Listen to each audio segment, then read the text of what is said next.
So my final footprints are all on this tab here, and my early insights are here. So if any of you are wondering where your projects have gone that you might have created before last week, they will be under final footprints. So you can see here we've got lots of test projects that we create to kind of test different things when we're sort of in development, and also just seeing how people will use it. We can kind of give that a test run as well.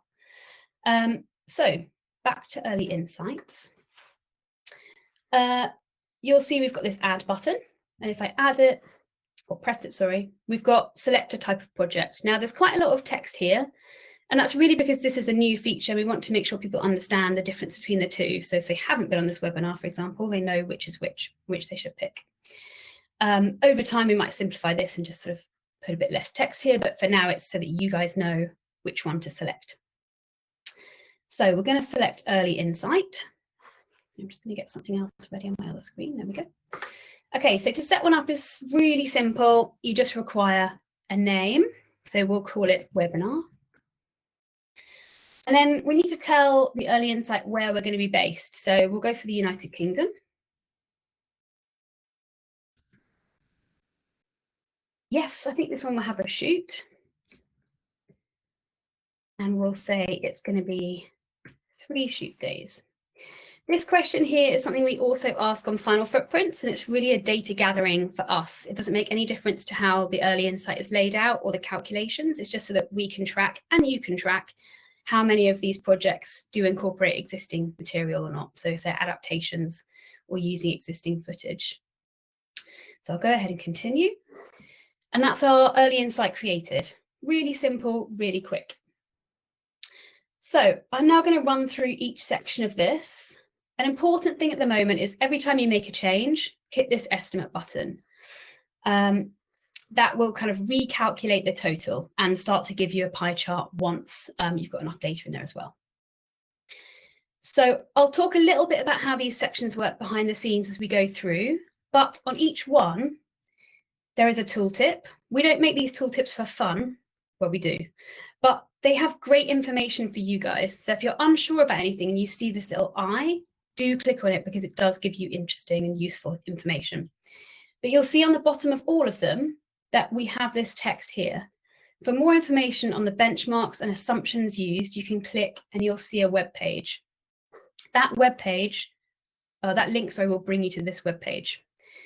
And this web page breaks down how all of the activities are calculated, and the benchmarks and assumptions that we use both in early insights and in final footprints. So if you have any questions on those, you can go to this page to hit that link in any of those tooltips.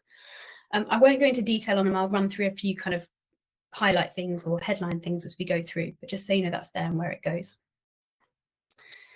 So let's get started.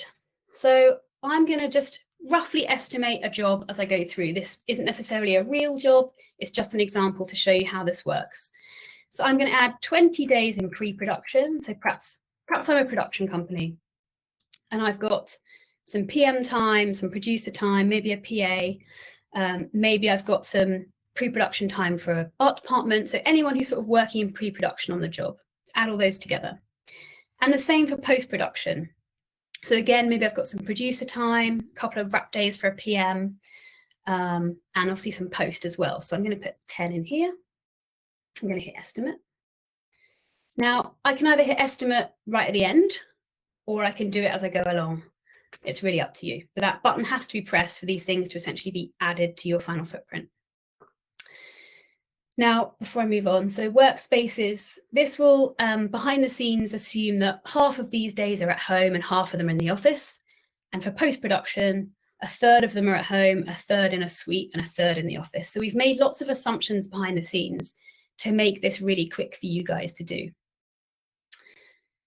So next up, people transport. So I've got 3 options here, flight and rail, which look exactly the same as they would in a final footprint, but also car/taxi. So we're going to do car/taxi. And now I'm going to add in a number of car journeys that I think will happen for this job. Now, I'm thinking this is a 3-day shoot. I'm thinking 20 people might drive a car.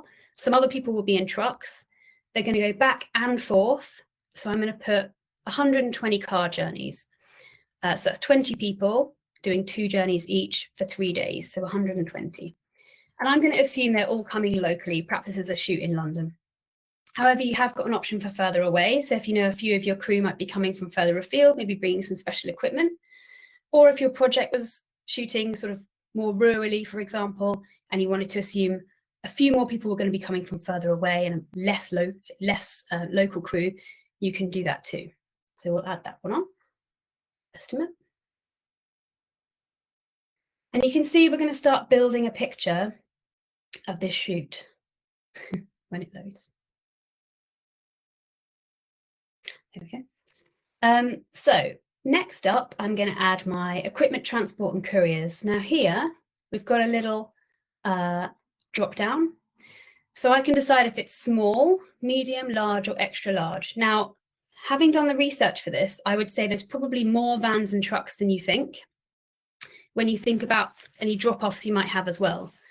Even if it's a small shoot, you might have some catering drop-off or some equipment drop-off. So probably overestimate rather than underestimate.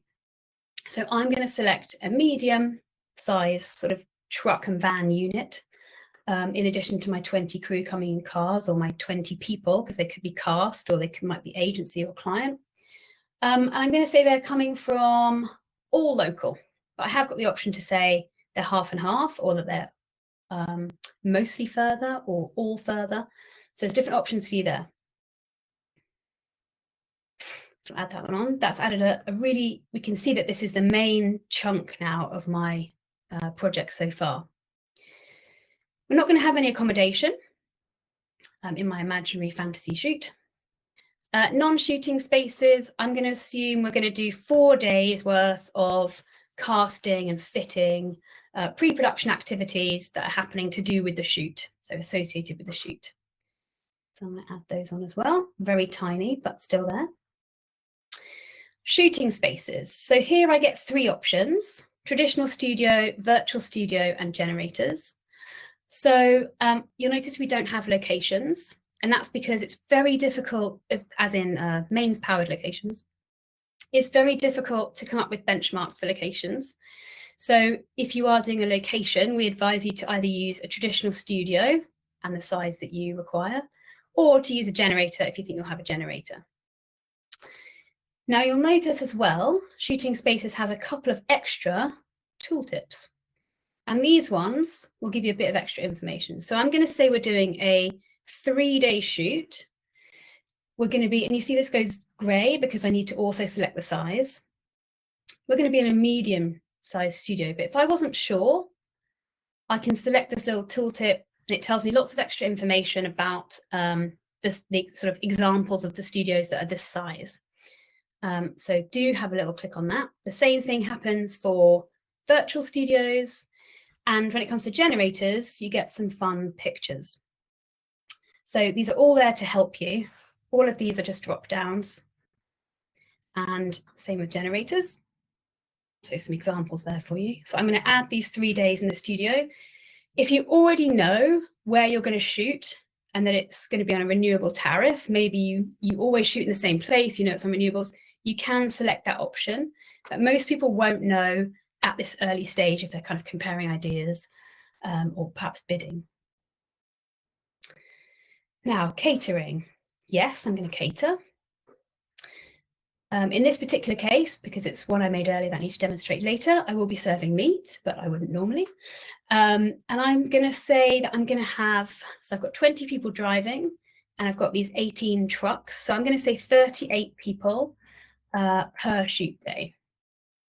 I'm going to add those on as well.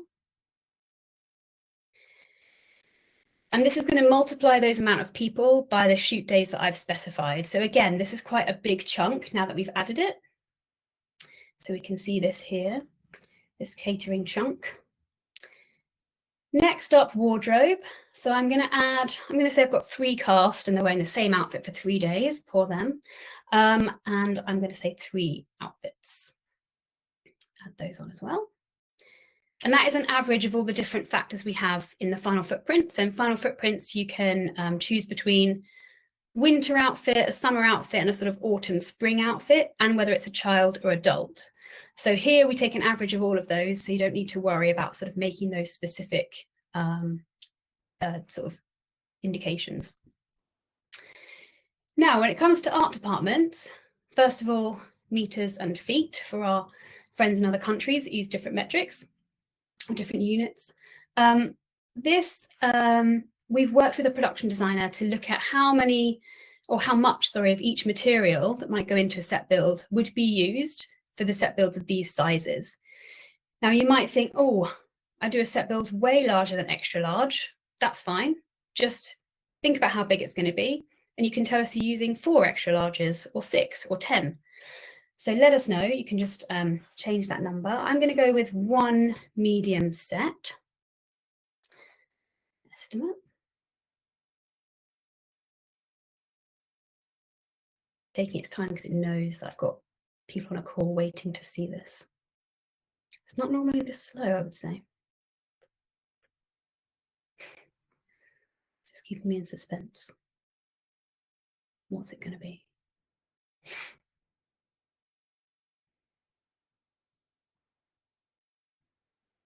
Okay, feel for me, people on this call.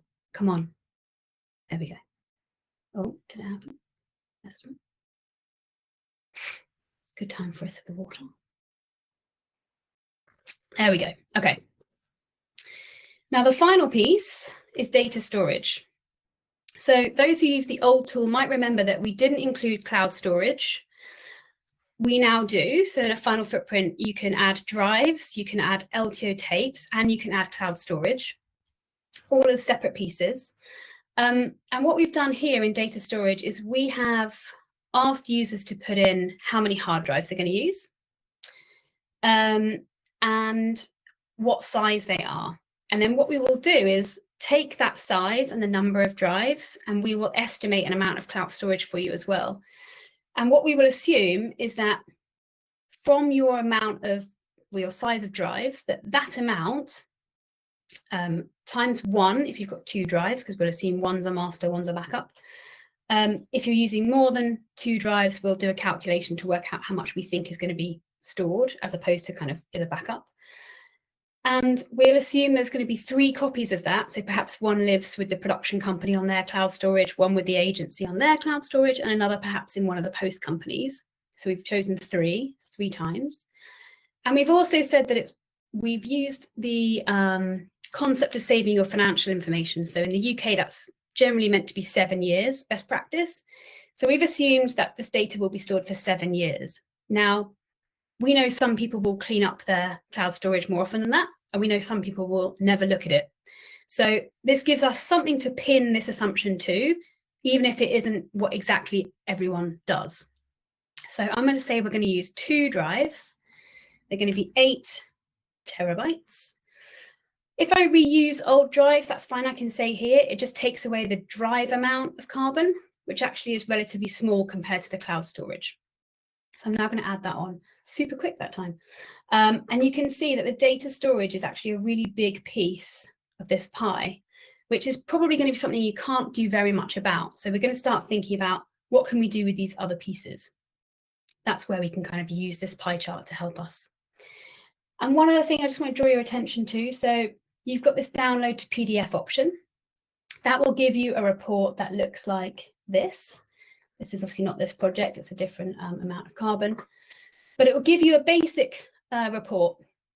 So you've got all your different elements here, what they sort of represent on the pie chart, and then a list underneath, which covers off where you're shooting, where your pre-production and post-production is happening, how many shoot days you've got, and also a bit of information about the things that you've put in. So that's what you'll get if you hit that download to PDF button. And the other thing you can do is reset your estimate. So if you're like, oh no, I just need to start this again, you can reset it. So you can do that here. Now you're back to 0 and you can just quickly start again.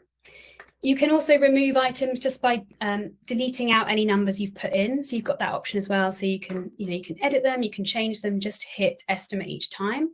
And by removing the numbers in all the boxes for each section and estimating again, it will kind of reset just that one section back to 0. So you've got that flexibility as well.